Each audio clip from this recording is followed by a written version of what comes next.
جمال مصطفیٰ یا نظر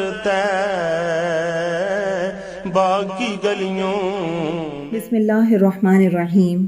الحمدللہ رب العالمین والعاقبۃ للمتقین والصلاة والسلام علی سید الانبیاء والمرسلین وعلی آلہ واصحابہ وازواجہ واہل بیتہ وذریتہ اجمعین. اعوذ باللہ من الشیطان الرجیم. بسم اللہ الرحمن الرحیم. ان اللہ وملائکتہ یصلون علی النبی یا ایہا الذین آمنوا صلوا علیہ وسلموا تسلیما. اللہم صلی علی محمد النبی الامی وعلی آلہ وسلم. بسم اللہ الرحمن الرحیم.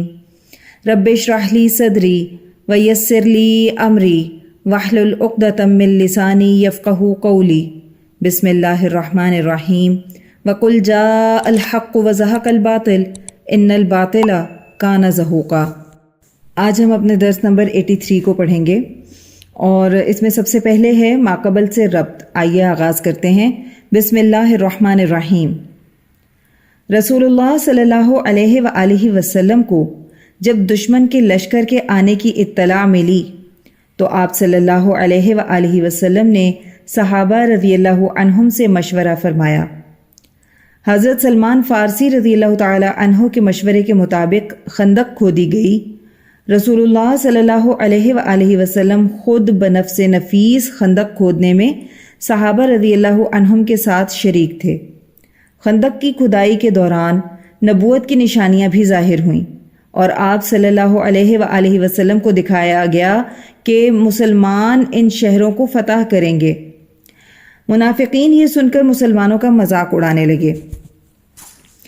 بنو قریظہ نے بنو نذیر کے سردار ہوئی ابن اخطب کے کہنے پر مسلمانوں سے کیا ہوا معاہدہ توڑ دیا. بنو قریظہ مدینہ شریف کے اندر مقیم تھے. اللہ کے نبی صلی اللہ علیہ وآلہ وسلم تک یہ خبر پہنچی تو آپ صلی اللہ علیہ وآلہ وسلم بہت غمگین ہو گئے کیونکہ شہر کے اندر بھی دشمن جاگ اٹھے اور شہر کے باہر یہودیوں اور مشرکوں سے مقابلہ تھا.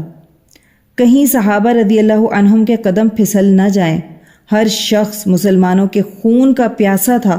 مسلمانوں کے لیے عجیب پریشانی کا وقت تھا. سردیوں کی راتیں تھیں اور کئی دن کا فاقہ تھا.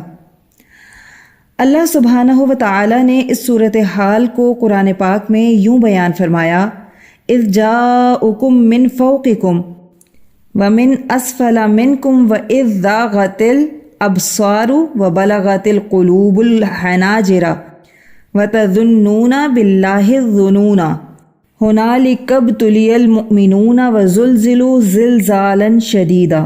سورہ احزاب کی آیت نمبر 10 اور 11.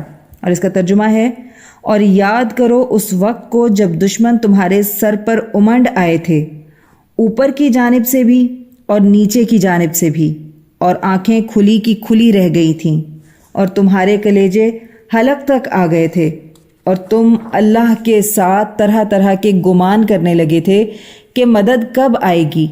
یہ وہی وقت کہ ایمان والوں کو آزمایا گیا اور خوب شدت کے ساتھ آزمایا گیا. ہماری نیکسٹ ہیڈنگ ہے آزمائش کی کسوٹی پر نفاق اور اخلاص کا موازنہ. یہ مسلمانوں کے لیے کڑی آزمائش کا وقت تھا. آزمائش کی کسوٹی پر نفاق اور اخلاص کو پرکھا جا رہا تھا. چنانچہ منافقین اور کمزور ایمان والے لوگ کہنے لگے کہ ہم سے وعدے کیے گئے تھے کہ قیصر و کسریٰ کے خزانے ہمارے ہاتھوں میں ہوں گے، لیکن اس وقت کی صورتحال یہ ہے کہ ہم ہر طرح سے مجبور ہیں. اللہ سبحانہ و تعالی نے یہ آیت مبارکہ نازل فرمائی جس میں منافقین اور کمزور ایمان والے کے قول کو نقل کیا گیا. وَإِذْ يَقُولُ الْمُنَافِقُونَ وَالَّذِينَ فِي قُلُوبِهِم مَّرَضٌ مَّا وَعَدَنَا اللَّهُ وَرَسُولُهُ إِلَّا غُرُورًا. سورہ احزاب آیت نمبر 13.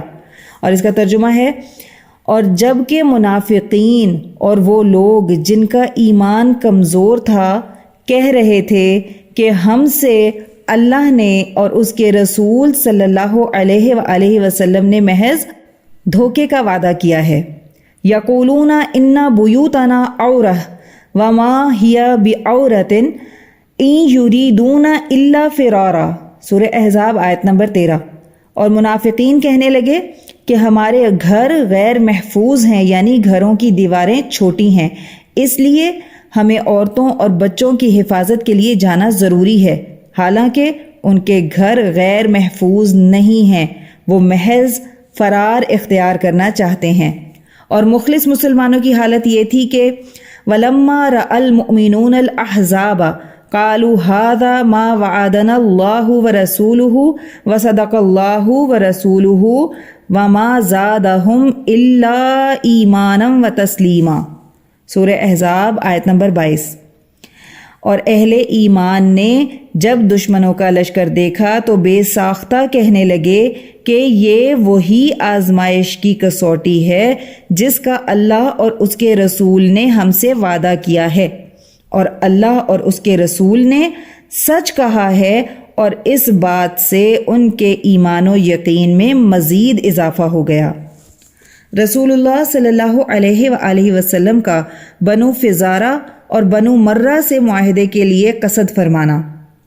محاصرے کی شدت اور سختی سے رسول اللہ صلی اللہ علیہ وآلہ وسلم کو یہ خیال ہوا کہ مسلمان بشری تقاضے کے مطابق کہیں گھبرا نہ جائیں، اس لیے یہ ارادہ فرمایا کہ بنو فزارہ اور بنو مرہ جو کہ قبیلہ غطفان سے تھے سے ایک معاہدے کی کوشش کی جائے۔ ہم ان کو مدینے کے پھلوں کا 1/3 حصہ دیں گے، مگر شرط یہ ہے کہ وہ اپنے لشکر کو لے کر مسلمانوں سے لڑنے کے بجائے واپس چلے جائیں۔ اس خیال کا اظہار رسول اللہ صلی اللہ علیہ وآلہ وسلم نے حضرت سعد بن معاذ رضی اللہ تعالی عنہ اور حضرت سعد بن عبادہ رضی اللہ تعالی عنہ سے فرمایا۔ دونوں اصحاب رضی اللہ عنہما نے جواب میں عرض کیا، یا حبیب اللہ صلی اللہ علیہ وآلہ وسلم، کیا یہ آپ صلی اللہ علیہ وآلہ وسلم کی خواہش ہے یا اللہ تعالیٰ کا حکم ہے؟ رسول اللہ صلی اللہ علیہ وآلہ وسلم نے ارشاد فرمایا، اگر مجھے اس سلسلے میں اللہ کی طرف سے وحی ہوتی تو میں مشورہ نہ کرتا۔ میں دیکھ رہا ہوں کہ تمام عرب قبائل تمہارے مقابلے میں متحد ہو گئے ہیں اور انہوں نے ہر طرف سے تمہیں گھیر لیا ہے، اس حکمت سے دشمنوں کی تعداد کم ہو جائے گی۔ نیکسٹ ہیڈنگ ہے جذبہ ایمانی کا اظہار۔ حضرت سعد بن معاذ رضی اللہ تعالی عنہ نے گزارش کی، یا رسول اللہ صلی اللہ علیہ وآلہ وسلم، ہم اور یہ یعنی غطفانی قبائل اللہ کے ساتھ شرک کرنے والے تھے، بتوں کی عبادت کرنے والے تھے، اللہ کو جانتے بھی نہ تھے۔ اس وقت بھی ان کی مجال نہ تھی کہ ہم سے ایک کھجور تک لے سکیں، سوائے اس کے کہ ہم ان کو مہمانداری میں کھلا دیں یا ہم سے یہ خرید نہ لیں۔ اور جب کہ الحمدللہ اللہ نے ہمیں ہدایت دی ہے، اسلام جیسی نعمت سے سرفراز فرمایا ہے، ہم کو عزت بخشی، اب ہمیں ان کو اپنا مال دینے کی کوئی ضرورت نہیں، اب ہم تلوار کے سوا ان کو کچھ نہیں دے سکتے، یہاں تک کہ اللہ سبحانہ و تعالی ہمارے اور ان کے درمیان فیصلہ فرما دے۔ اس بارے میں جو صلح تحریر کی گئی تھی، حضرت سعد بن معاذ رضی اللہ تعالی عنہ نے نبی کریم صلی اللہ علیہ وآلہ وسلم کی اجازت سے مٹا دی۔ جنگ کی کیفیت۔ 2 ہفتے گزر چکے تھے مگر آمنے سامنے مقابلے کی نوبت نہیں آئی تھی، صرف لڑائی تیر اندازی تک محدود رہ گئی تھی۔ کفار کے چند سوار مقابلے کے لیے باہر نکلے۔ عمر بن عبدود، اکرمہ بن ابی جہل، ضرار بن خطاب، نوفل بن عبداللہ وغیرہ خندق کے قریب آئے۔ جاہلیت کا بہادر عمر بن عبدود اور اسلام کے بہادر حضرت علی رضی اللہ تعالی عنہ کا مقابلہ۔ ایک جگہ خندق کی چوڑائی کم تھی، عمر بن عبدود نے اپنے گھوڑے کی لگام پکڑ کر خندق کے اس پار چھلانگ لگائی۔ عمر بن عبدود 1000 سوار کے برابر مانا جاتا تھا، جنگ بدر میں زخمی ہو کر واپس چلا گیا تھا اور قسم کھائی تھی کہ جب تک مسلمانوں سے بدلہ نہ لوں گا تب تک بالوں میں تیل نہ لگاؤں گا۔ اس وقت اس کی عمر 90 برس تھی۔ مسلمانوں کے لشکر میں پہنچا اور پکارنے لگا، حل من مبارزن، مقابلے کے لیے کون آتا ہے؟ اس کی آواز سن کر حضرت علی ابن ابی طالب رضی اللہ تعالی عنہ نے عرض کی، یا رسول اللہ صلی اللہ علیہ وآلہ وسلم، میں اس سے لڑوں گا۔ آپ صلی اللہ علیہ وآلہ وسلم نے فرمایا، علی رضی اللہ تعالی عنہ، یہ عمر ہے، عمر۔ حضرت علی رضی اللہ تعالی عنہ بیٹھ گئے۔ عمر نے اسی طرح دوبارہ پکارا، پھر کہیں سے جواب نہ آیا۔ جب تیسری بار عمر نے پکارا تو حضرت علی رضی اللہ تعالی عنہ نے اجازت طلب کی۔ رسول اللہ صلی اللہ علیہ وآلہ وسلم نے اجازت مرحمت فرما دی اور اپنی تلوار ذوالفقار عنایت فرمائی اور فرمایا، یا اللہ، عمر کے مقابلے میں علی رضی اللہ تعالی عنہ کی مدد فرما۔ عمر کا قول تھا، کوئی مجھ سے دنیا میں 3 باتوں کی درخواست کرے تو ایک ضرور قبول کروں گا۔ حضرت علی رضی اللہ تعالی عنہ نے عمر سے کہا کہ واقعی یہ تیرا قول ہے تو سن، میں درخواست کرتا ہوں کہ تو اسلام لے آ۔ عمر کہنے لگا، یہ نہیں ہو سکتا۔ دوسرا، پھر لڑائی سے واپس چلا جا۔ عمر نے کہا، یہ بھی کبھی نہیں ہو سکتا کہ واپس جا کر عورتوں کے طعنے سنوں۔ پھر تیسرے پہ کہا، تو پھر مقابلہ کر۔ عمر نے اس بات پر حضرت علی رضی اللہ تعالی عنہ کا مذاق اڑایا اور کہنے لگا کہ مجھے یقین نہیں آتا کہ آسمان کے نیچے ایسا کمزور شخص میرے سامنے یہ درخواست پیش کرے گا۔ عمر بن عبدود نے طیش میں آ کر تلوار کا وار حضرت علی رضی اللہ تعالی عنہ کے سر پر کیا۔ حضرت علی رضی اللہ تعالی عنہ نے تلوار کا وار روکا مگر پیشانی مبارک زخمی ہو گئی۔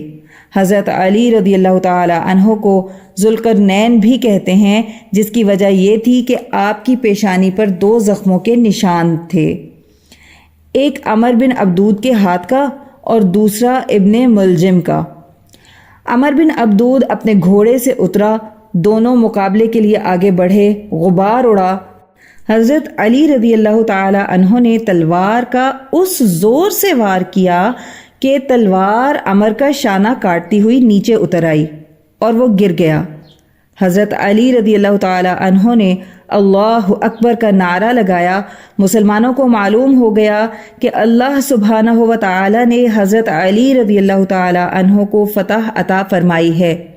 اس کے بعد نوفل آگے بڑھا تو حضرت زبیر بن العوام رضی اللہ تعالی عنہ نے اس پر حملہ کیا اور 2 ٹکڑے کر ڈالے۔ باقی ساتھی یہ منظر دیکھ کر پشت پھیر کر بھاگ گئے۔ حضرت سعد بن معاذ رضی اللہ تعالی عنہ کی والدہ کا جذبہ۔ رسول اللہ صلی اللہ علیہ وآلہ وسلم نے حکم فرمایا کہ عورتوں اور بچوں کو قلعوں میں محفوظ کر دیا جائے تاکہ شہر کے اندرونی خطرات سے حفظ و امان میں رہیں۔ اما عائشہ رضی اللہ تعالی عنہا فرماتی ہیں کہ میں نے جس قلعے میں قیام کیا تھا اس قلعے میں حضرت سعد بن معاذ رضی اللہ تعالی عنہ کی والدہ بھی تھیں۔ میں قلعے سے باہر نکل کر ٹہل رہی تھی کہ اچانک ایک آہٹ ہوئی۔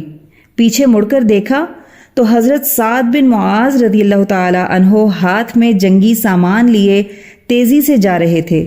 انہوں نے بدن پر بہت چھوٹی زرہ پہنی ہوئی تھی کہ ہاتھ بھی باہر نظر آ رہے تھے، کیونکہ سعد بن معاذ رضی اللہ تعالی عنہ طویل القامت شخص تھے۔ اس وقت حضرت سعد بن معاذ رضی اللہ تعالی عنہ کی والدہ نے دیکھا تو فرمایا، اے میرے بیٹے، جلدی جاؤ اور رسول اللہ صلی اللہ علیہ وآلہ وسلم کے پاس پہنچو۔ اما عائشہ رضی اللہ تعالی عنہ فرماتی ہیں کہ اے ام سعد رضی اللہ تعالی عنہ، اگر وہ اس سے بڑی زرہ پہنتے تو بہتر ہوتا، مجھے ڈر ہے کہ ان کے بازو میں کوئی تیر نہ لگ جائے۔ ام سعد رضی اللہ تعالی عنہ کہنے لگیں، جو اللہ کا حکم ہوگا وہ ہو کر رہے گا۔ حضرت سعد رضی اللہ تعالی عنہ کا زخمی ہونا۔ جب حضرت سعد رضی اللہ تعالی عنہ خندق کے کنارے پہنچے تو دشمن خدا نے ان کی طرف ایک تیر پھینکا اور کہا، خذ وانا ابن العرقہ، لو اس تیر کو، میں ابن العرقہ ہوں۔ یہ تیر حضرت سعد بن معاذ رضی اللہ تعالی عنہ کی کلائی میں لگا۔ رسول اللہ صلی اللہ علیہ وآلہ وسلم نے اس وقت فرمایا، اے دشمن خدا، حرق اللہ وجہک فی النار، اللہ تیرے چہرے کو جہنم کی آگ میں جلائے۔ حضرت سعد بن معاذ رضی اللہ تعالی عنہ کی کلائی کی جس رگ میں تیر لگا تھا وہ رگ اکحل کہلاتی ہے۔ ہر عضو میں اس رگ کی شاخیں ہوتی ہیں۔ حضرت سعد بن معاذ رضی اللہ تعالی عنہ نے یہ جان لیا تھا کہ اس زخم سے میری زندگی باقی رہنا اب دشوار ہے۔ حضرت سعد بن معاذ رضی اللہ تعالی عنہ کی دعا۔ زخم لگنے کے بعد حضرت سعد بن معاذ رضی اللہ تعالی عنہ نے دعا فرمائی، اے اللہ، اگر تیرے محبوب صلی اللہ علیہ وآلہ وسلم کو قریش کے ساتھ اور بھی جنگیں لڑنی ہیں تو مجھے نہ مار، تاکہ میں ان کے ساتھ جنگ کروں، کیونکہ مجھ کو اس سے زیادہ کوئی چیز محبوب اور پیاری نہیں، ورنہ یہ تیر جو مجھے لگا ہے اسی کو میری شہادت کا ذریعہ بنا۔ لیکن مجھے اتنی مہلت دے دے کہ میں بنو قریظہ کی عہد شکنی کا انجام اپنی آنکھوں سے دیکھوں، کیونکہ ان لوگوں نے محبوب صلی اللہ علیہ وآلہ وسلم کو تکلیفیں پہنچائی ہیں۔ دعا کے الفاظ ان کی زبان پر تھے اور زخم سے خون بہنا بند ہو گیا۔ بنو قریظہ کے انجام کے بعد ان کے زخم سے خون دوبارہ جاری ہوا اور اسی زخم کی وجہ سے ان کی شہادت ہوئی۔ اس کا ذکر غزوہ بنو قریظہ میں آئے گا۔ عاشق رسول اللہ صلی اللہ علیہ وآلہ وسلم کی دعائیں کیسے قبول ہوتی ہیں، سبحان اللہ۔ پھپھی رسول اللہ صلی اللہ علیہ وآلہ وسلم حضرت صفیہ رضی اللہ تعالی عنہ کی شجاعت۔ نیکسٹ ہیڈنگ ہے، رسول اللہ صلی اللہ علیہ وآلہ وسلم نے بچوں اور عورتوں کو ایک قلعے میں محفوظ کر دیا تھا۔ حضرت حسان رضی اللہ تعالی عنہ اس قلعے کی حفاظت پر مامور تھے۔ رسول اللہ صلی اللہ علیہ وآلہ وسلم کی پھپھی حضرت صفیہ رضی اللہ تعالی عنہا بھی اسی قلعے میں موجود تھیں۔ حضرت صفیہ رضی اللہ تعالی عنہا نے ایک یہودی کو اس قلعے کے ارد گرد چکر لگاتے ہوئے دیکھا۔ خطرہ محسوس ہوا کہ یہ کہیں جاسوس نہ ہو۔ حضرت صفیہ رضی اللہ تعالی عنہا نے حضرت حسان رضی اللہ تعالی عنہ سے فرمایا، اے حسان رضی اللہ تعالی عنہ، اسے قتل کر دو، مجھے ڈر ہے کہ اپنے لشکر میں جا کر عورتوں اور بچوں کے متعلق نشاندہی کر دے گا۔ حضرت حسان رضی اللہ تعالی عنہ خون ریزی سے گھبراتے تھے، فرمانے لگے کہ میں یہ کام کیسے کروں؟ حضرت صفیہ رضی اللہ تعالی عنہا اٹھیں، خیمے سے ایک ڈنڈا اٹھایا، اس یہودی کے سر پر اس زور سے مارا کہ وہ اسی وقت مر گیا۔ اس کے بعد حضرت حسان رضی اللہ تعالیٰ عنہ سے فرمانے لگیں، یہ مرد ہے اور میں عورت ہوں، تم جاؤ اور اس کے جسم سے سامان اور ہتھیار وغیرہ لے آؤ۔ حضرت حسان رضی اللہ تعالیٰ عنہ نے فرمایا، چھوڑو، مجھے اس کے سامان اور ہتھیار کی ضرورت نہیں۔ اس سے معلوم ہوتا ہے کہ حضرت حسان رضی اللہ تعالیٰ عنہ انتہائی نرم طبیعت کے انسان تھے اور خون ریزی وغیرہ سے دور رہتے تھے۔ آج بس یہیں تک پڑھیں گے، اس کا بقیہ حصہ انشاءاللہ کل اپنے درس میں مکمل کریں گے۔ آئیے دعا کر لیتے ہیں۔ اللہم صلی علی محمد النبی الامی وعلی آلہ وسلم۔ یا اللہ، ہماری اس ادنا سی کوشش کو قبول و منظور فرما لیں اور اس کو ہماری بخشش کا ذریعہ بنا دیں۔ اس کو قیامت تک امت کے لیے ہدایت اور عشق نبی صلی اللہ علیہ وآلہ وسلم کا ذریعہ بنا دیں۔ اے اللہ، جو کچھ پڑھا سنا اس کا ثواب سب سے پہلے آقا کریم صلی اللہ علیہ وآلہ وسلم کی بارگاہ عالیہ میں تحفتاً، ہدیتاً، نذرانتاً، محبتاً، عقیدتاً پیش کرتے ہیں، قبول و منظور فرما لیں۔ نبی کریم صلی اللہ علیہ وآلہ وسلم کی برکت اور وسیلہ جمیلہ سے اس کا ثواب تمام انبیاء کرام، خلفائے راشدین، امہات المؤمنین، اہل بیت اطہار، صحابہ کرام، صحابیات، بزرگان دین، اولیاء اللہ، شہداء، صدیقین، صالحین، مؤمنین، مؤمنات، مسلمین، مسلمات کو پیش کرتے ہیں، قبول و منظور فرما لیں۔ اے اللہ، اس کا ثواب سلسلہ قاسمیہ، عزیزیہ، نقشبندیہ، مجددیہ کے تمام بزرگان، بالخصوص شیخ الاولیاء حضرت مولانا مہر محمد صاحب رحمۃ اللہ علیہ، شیخ الحدیث حضرت مولانا عبدالحکیم صاحب رحمۃ اللہ علیہ اور شیخ الاسلام حضرت مولانا محمد عبدالعلیم قاسمی صاحب رحمۃ اللہ علیہ کو پہنچا دیں، اور ہمارے بزرگان کے بلند درجات کو اور بھی زیادہ بلند فرما دیں اور ان پر اپنی رحمت خاصہ کا نزول فرما دیں۔ یا اللہ، ہمارے مرشد گرامی حضرت شیخ عزیز القاسمی حکیمی مہروی نقشبندی مجددی دامت برکاتہم العالیہ پر اپنا خاص فضل اور خانقاہ اور مدرسے پر اپنا خصوصی کرم فرما دیں اور انہیں امت کے لیے ہدایت و شفا کا ذریعہ بنا دیں۔ آمین بحرمت سید المرسلین صلی اللہ علیہ وآلہ وسلم۔ سبحان ربک رب العزت عما یصفون وسلام علی المرسلین والحمد للہ رب العالمین۔ جدھر دیکھی اسی